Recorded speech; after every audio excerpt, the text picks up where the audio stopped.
जय माता दी दोस्तों, आपके अपने चैनल धर्म साधना में आपका बहुत बहुत स्वागत है। माँ भगवती दुर्गा की कृपा आप और आपके पूरे परिवार पर सदा सर्वदा बनी रहे। दोस्तों, महाशिवरात्रि का पावन पर्व 1 मार्च मंगलवार को है। साल 2022 में जो ये महाशिवरात्रि का पावन पर्व है, इस दिन बहुत सारे ऐसे शुभ योग बने हुए हैं जिस समय में अगर आप भगवान भोलेनाथ की पूजा आराधना करते हैं, जलाभिषेक करते हैं, उन पर उनकी प्रिय वस्तुएं अर्पित करते हैं, अपनी मन की कामना के अनुरूप कोई वस्तु अर्पित करते हैं, तो आपके मन की चाहे जो भी कामना हो वो पूर्ण अवश्य होगी। क्योंकि इस बार महाशिवरात्रि पर बहुत ही दुर्लभ योग लगे हुए हैं। तो आज की वीडियो में मैं आपसे बात करने वाली हूँ कि महाशिवरात्रि पर किस प्रकार से आप अपनी कामना को पूर्ण करने के लिए कौन सी वस्तु अर्पित करें। अगर आपकी धन प्राप्ति की कामना है तो किस प्रकार से शिवलिंग का पूजन करना चाहिए। अगर आपको संतान प्राप्ति में बाधाएं आ रही हैं, बहुत समय हो गया अभी तक संतान की प्राप्ति नहीं हुई है और आप बहुत समय से परेशान हैं, तो इस बार महाशिवरात्रि पर कौन सा विशेष उपाय करें जिससे कि आपकी संतान प्राप्ति की कामना पूर्ण हो, उत्तम और योग्य संतान की प्राप्ति हो। और अगर आपको शीघ्र विवाह की कामना है, बहुत समय हो गया है, बहुत उम्र हो गई है, अभी तक विवाह नहीं हो पा रहा है, विवाह में बहुत अधिक बाधाएं आती हैं, रिश्ते आते हैं लेकिन बात नहीं बनती है, कई बार तो रिश्ता हो जाता है और विवाह होने से पहले रिश्ते टूट जाते हैं, ऐसी भी स्थिति है, तो महाशिवरात्रि पर कौन सा उपाय करना चाहिए, कौन सी विशेष वस्तु अर्पित करनी चाहिए। मनचाहा जीवन साथी चाहते हैं या दाम्पत्य जीवन को सुखमय बनाना चाहते हैं, तो आज के दिन भगवान भोलेनाथ की पूजा किस प्रकार से करें, कौन सी वस्तु उन्हें अर्पित करें। कर्ज से परेशान है, व्यापार में लगातार घाटा हो रहा है, नौकरी में समस्याएं आ रही हैं, आर्थिक रास्ते बंद हैं, मतलब धनागमन के सभी रास्ते बंद हो चुके हैं और बहुत अधिक तंगी से आपका जीवन चल रहा है, तो महाशिवरात्रि पर भोलेनाथ की कृपा किस प्रकार से पाएं जिससे कि अपार धन संपदा आपको प्राप्त हो।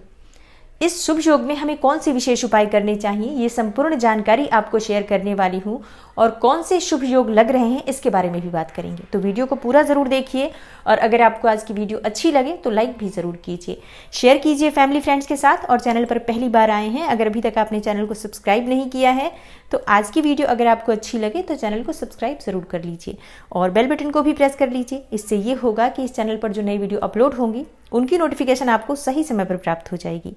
तो सबसे पहले बात कर लेते हैं शुभ योगों के बारे में कि कौन से शुभ योग इस बार साल 2022 में महाशिवरात्रि पर लग रहे हैं, जो कि इस बार की शिवरात्रि को बहुत ही दुर्लभ महाशिवरात्रि बना रहे हैं। देखिए, इस बार मकर राशि में पंचग्रही योग लग रहा है। मंगल, शनि, बुध, शुक्र और चंद्रमा, ये पांचों ग्रह मकर राशि में होंगे, तो पंचग्रही योग का निर्माण हो रहा है। और इस पंचग्रही योग में भगवान शिव की पूजा आराधना करने से बहुत सारी समस्याओं का समाधान हो जाएगा। मानसिक रूप से आप परेशान हो, शारीरिक रूप से आप बहुत अधिक परेशान हो या आर्थिक रूप से परेशान हो, समस्त प्रकार की जो समस्याएं हैं वो दूर हो जाएंगी इस बार महाशिवरात्रि की पूजा से। इसके अलावा अभिजीत मुहूर्त का समय मैं आपको बता देती हूँ। 11:47 से दोपहर 12:34 तक का जो समय है वो अभिजीत मुहूर्त का समय है, जिस विशेष समय में अगर भगवान शिव की पूजा आराधना आप करते हैं, शिवलिंग का अभिषेक करते हैं, अगर आपकी कोई विशेष मनोकामना है और इस समय में अगर आप भगवान शिव पर जल अर्पित करते हैं, विशेष पूजा कोई करते हैं, मंत्र करते हैं, अनुष्ठान करते हैं, तो वो आपकी कामना बहुत शीघ्र पूर्ण होती है। इसके अलावा जो अगला शुभ योग लग रहा है विजय मुहूर्त है, जो कि शुभ समय है 2:07 से दोपहर 2:53 तक। तो ये शुभ योग जो लगे हुए हैं, इन शुभ योगों में महाशिवरात्रि की पूजा का कई गुना फल प्राप्त होगा। इसके अलावा शिव योग भी लग रहा है, केदार योग भी आज के दिन लग रहा है, जिसके कारण महाशिवरात्रि में की गई पूजा बहुत शीघ्र फलीभूत होगी। मतलब किसी भी कामना से अगर आप पूजा आराधना करते हैं, सच्चे मन से भोलेनाथ का अभिषेक करते हैं और अपने मन की कामना कहते हैं, तो वो आपकी कामना बहुत शीघ्र पूर्ण होगी। तो अब जानते हैं कि किस कामना से आपको भगवान शिव की पूजा में कौन सी वस्तु अर्पित करनी चाहिए। देखिए, अगर आपको धन प्राप्ति की कामना है, बहुत समय से आर्थिक समस्याओं से घिरे हुए हो, आर्थिक तंगी बहुत अधिक है, तो शिव पुराण में वर्णित ये उपाय आपको करना चाहिए। शिव पुराण के अनुसार अगर शिवलिंग का अभिषेक गन्ने के रस से किया जाता है तो निश्चित ही कितनी भी बड़ी आर्थिक तंगी से आप जूझ रहे हो वो दूर होती है, अपार धन संपदा की प्राप्ति होती है गन्ने के रस से शिवलिंग का अभिषेक करने से। अब मान लीजिए आपको गन्ने का रस नहीं मिलता है, तब आप क्या करेंगे कि आप गुड़ को पानी में घोल लीजिए, शरबत बना लीजिए और ये गुड़ से बना हुआ जो मिश्रित जल है, इस जल से भगवान शिव का अभिषेक कीजिए। और इसके साथ ही आपको शिव रुद्राष्टक स्तोत्र का पाठ करना है। नमामि शमीशान निर्वाण रूपम, इसका पाठ आपको भगवान शिव का अभिषेक करते समय, यानी कि जब आप गन्ने के रस से अभिषेक करेंगे तो आप नमामि शमीशान का पाठ करेंगे। अब जिन लोगों को नमामि शमीशान यानी कि शिव रुद्राष्टक नहीं आता है वो क्या करेंगे, वो सिर्फ ओम नमः शिवाय का जप कर लीजिए। आज के दिन आप सिर्फ भगवान भोलेनाथ के नाम का स्मरण भी करते हैं तो इतने मात्र से भी जन्मों के पाप नष्ट हो जाते हैं और आपकी कामना पूर्ण होती है। दोस्तों, वैसे तो महाशिवरात्रि के दिन ही अगर आप ये अभिषेक करते हैं तो आपको लाभ अगले दिन से प्राप्त होने लग जाता है, लेकिन अगर आप चाहते हैं कि भगवान शिव की कृपा आपको निरंतर मिलती रहे, हमेशा आपके घर में धन संपदा भरी रहे, आप कभी भी आर्थिक तंगी में ना आए, तो इसके लिए आपको नियमित तौर पर कम से कम 40 दिन तक शिवलिंग का अभिषेक गन्ने के रस से करना चाहिए। अगर आप प्रतिदिन शिवलिंग पर गन्ने का रस अर्पित करते हैं तो आपके जीवन में कभी भी आर्थिक तंगी नहीं आएगी। और अब बात करते हैं कि जिन दंपतियों की कोई संतान नहीं है उन्हें महाशिवरात्रि पर भगवान शिव की पूजा किस प्रकार से करनी है। देखिए, संतान प्राप्ति के लिए पति पत्नी दोनों को भगवान शिव की पूजा करनी चाहिए, साथ मिलकर भगवान शिव का अभिषेक करना चाहिए। और शिव पुराण में वर्णित है कि अगर गेहूं के आटे से हम शिवलिंग का निर्माण करते हैं और उस शिवलिंग का पूजन हम करते हैं, अभिषेक करते हैं, विधिवत उस शिवलिंग पर हम भगवान शिव के मंत्रों का जप करते हैं, तो निश्चित ही हमारी संतान प्राप्ति में जो भी बाधाएं होती हैं वो दूर हो जाती हैं। तो आपको महाशिवरात्रि के दिन 11 शिवलिंग गेहूं के आटे से बनाने हैं, यानी कि गेहूं का आटा आप गूंद लीजिए और उससे 11 शिवलिंग का निर्माण कीजिए। छोटे छोटे शिवलिंग बनाइए, अंगूठे के साइज का ही शिवलिंग बनेगा और 11 शिवलिंग बनाएं। प्रत्येक शिवलिंग का 11 बार अभिषेक करें। हर शिवलिंग पर आपको 11 बार जल अर्पित करना है, दूध अर्पित करना है।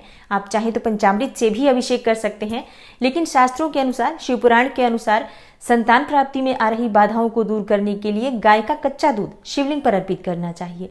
तो संभव हो तो गाय का दूध अवश्य आप कोशिश करें कि आपको मिल जाए। न मिले तो क्या करें, न मिले तो ऐसी अवस्था में आप किसी भी दूध का प्रयोग कर सकते हैं। पहले थोड़ा सा गंगा जल डाल दीजिए किसी पात्र में, उसके बाद भगवान शिव का ध्यान करते हुए, गौ माता का ध्यान करते हुए आप वो दूध उस पात्र में डाल दीजिए, तो वो गंगा जल के समान ही शुद्ध हो जाता है और इस दूध से आप भगवान शिव का अभिषेक करें। मतलब हर शिवलिंग का अभिषेक आपको करना है। रुद्र सूक्त के मंत्रों द्वारा आप अभिषेक कर सकते हैं, चाहे तो शिव रुद्राष्टक का पाठ कर सकते हैं, या ये संभव ना हो तो ऐसे में आप ओम नमः शिवाय पंचाक्षर मंत्र से भी भगवान शिव का अभिषेक कर सकते हैं। श्रद्धा भाव से पति पत्नी पूजन करें शिवलिंग का। भांग, धतूरा, बिल्वपत्र इत्यादि सभी वस्तुएं भोलेनाथ पर अर्पित करें। भोलेनाथ की पूजा में आपको फल का भोग लगाना चाहिए, सफेद मिठाई का भोग लगाना चाहिए और कपूर से आरती करनी चाहिए। भगवान शिव की जब आप पूजा कर लेते हैं तो जो अभिषेक किया हुआ जल है, भगवान शिव को जो आपने अभिषेक किया है, तो उस जल का पान पति पत्नी दोनों को करना चाहिए। मतलब थोड़ा थोड़ा अपने दाहिने हाथ की हथेली में रखकर, और जैसे हम पंचामृत लेते हैं उसी प्रकार से वो जल हाथ में लेकर आप पति पत्नी दोनों पिए, अपने ऊपर छींटा लगाएं और बचा हुआ जल आप किसी पौधे में डाल सकते हैं, अपने घर के किसी भी गमले में डाल सकते हैं। अब आपका कहना होगा कि जो हमने शिवलिंग का निर्माण किया है इसका क्या करना चाहिए। देखिए, सुबह आपने पूजा की है तो शाम को संध्या समय होने से पहले आप इस शिवलिंग का विसर्जन कर देंगे। विसर्जन कहाँ करेंगे? जल प्रवाह करना है। बहती नदी में या बहते पानी में, जहां भी तालाब हो, यानी कि साफ जल में, बहते जल में आप इस शिवलिंग का विसर्जन कर सकते हैं। और अगर आप बहुत समय से संतान प्राप्ति के लिए परेशान हैं तो महाशिवरात्रि से शुरू करके और इस उपाय को आप 40 दिन तक लगातार करें। प्रतिदिन आप आटे का शिवलिंग बनाएं, इसी प्रकार से अभिषेक करें, 11 शिवलिंग का निर्माण करें और उन सभी का 11 बार अभिषेक करना है आपको। और उसके बाद हर रोज शाम के समय इनका आप जल विसर्जन कर दीजिए। अगर आप 40 दिन तक लगातार इस प्रकार से शिवलिंग का पूजन कर लेते हैं तो यकीन मानिए, शिव पुराण के अनुसार निश्चित ही उत्तम, योग्य, स्वस्थ और दीर्घायु संतान की प्राप्ति होती है।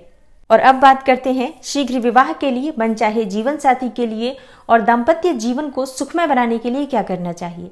देखिए, अगर आप मनचाहा जीवन साथी चाहते हैं, मतलब जिनसे आप प्रेम करते हैं उन्हीं से आप शादी करना चाहते हैं, या फिर बहुत समय हो गया है और अभी तक आपको कोई योग्य जीवन साथी की प्राप्ति नहीं हुई है, तो आपको क्या करना चाहिए। तो ऐसे में आपको शिवलिंग पर केसर मिश्रित दूध अर्पित करना चाहिए। बहुत से लोगों का प्रश्न आता है कि केसर नहीं है तो क्या करें। देखिए, ये वीडियो बहुत पहले जा रही है, इसलिए आप कोशिश कीजिए कि सभी वस्तुएं आप उपलब्ध कर पाएं महाशिवरात्रि से पहले, क्योंकि शीघ्र विवाह के लिए, मन चाहे जीवन साथी के लिए शिव पुराण में वर्णित ये बहुत ही श्रेष्ठ उपाय है। इस उपाय को करने से निश्चित ही योग्य और सुंदर जीवन साथी की प्राप्ति होती है। इसके साथ ही वैवाहिक जीवन भी सुखमय होता है। और दाम्पत्य जीवन को सुखमय बनाने के लिए, अखंड सौभाग्य की प्राप्ति के लिए आज के दिन शिव जी की पूजा तो आप कर ही रहे हैं, इसके साथ ही माँ पार्वती की विशेष रूप से पूजा कीजिए। माँ पार्वती को सुहाग की सामग्री अर्पित करें, सिंदूर अर्पित करें, मेहंदी अर्पित करें, चूड़ियाँ जरूर अर्पित करें, इसके साथ ही लाल चुन्नी उन्हें अवश्य अर्पित करें। इस प्रकार से विधिवत सभी प्रकार की सुहाग की सामग्री आप माँ पार्वती को अर्पित करें और उनसे प्रार्थना करें कि हे माँ पार्वती, जिस प्रकार से मैं ये सुहाग की सामग्री आपको अर्पित कर रही हूँ, जन्म जन्मांतर तक मेरा सौभाग्य अखंड रहे, पति पत्नी के बीच में हमेशा रिश्ते अच्छे बने रहे, दाम्पत्य जीवन सुखमय हो, ऐसा आशीर्वाद हमें आप दीजिए। तो इस प्रकार से आप शिवरात्रि पर माँ पार्वती से प्रार्थना कीजिए, लाल पुष्प उन्हें अर्पित कीजिए। अगर आप आज के दिन भगवान शिव के साथ माँ पार्वती का विधिवत पूजन करते हैं तो इससे पति पत्नी के रिश्ते मधुर होते हैं, दाम्पत्य जीवन सुखमय होता है और साथ ही अखंड सौभाग्य की प्राप्ति होती है। तो आज का दिन बहुत महत्वपूर्ण है, महाशिवरात्रि है और महाशिवरात्रि के दिन किया गया कोई भी उपाय बहुत शीघ्र फलीभूत होता है। पूर्ण श्रद्धा भाव से आप इस उपाय को करें। महाशिवरात्रि पर शिव पुराण में वर्णित ये उपाय मैं आपको शेयर कर रही हूँ, तो बिना किसी संशय के मन में पूर्ण विश्वास रखकर आप इन उपायों को करें और पहले से ही मन में एक सकारात्मक सोच रखें कि आपने जो भी भगवान शिव को कहा है वो सब कामना आपकी पूर्ण हो गई है।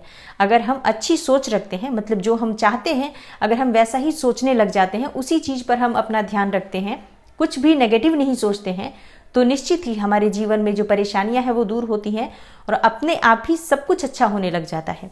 तो आशा करती हूँ आज की वीडियो से आपको लाभ अवश्य होगा। अगर आपको आज की वीडियो अच्छी लगी हो, थोड़ी सी भी आपके लिए हेल्पफुल हो, तो वीडियो को लाइक ज़रूर कीजिए, शेयर कीजिए फैमिली फ्रेंड्स के साथ। और चैनल पर पहली बार आए हैं, अगर अभी तक आपने चैनल को सब्सक्राइब नहीं किया है तो आज की वीडियो अगर आपको अच्छी लगे तो चैनल को सब्सक्राइब ज़रूर कर लीजिए, बेल बटन को भी प्रेस कर लीजिए। इससे ये होगा कि इस चैनल पर जो नई वीडियो अपलोड होंगी उनकी नोटिफिकेशन आपको सही समय पर प्राप्त हो जाएगी। मैं मिलती हूँ आपसे अगली वीडियो में, तब तक के लिए नमस्कार।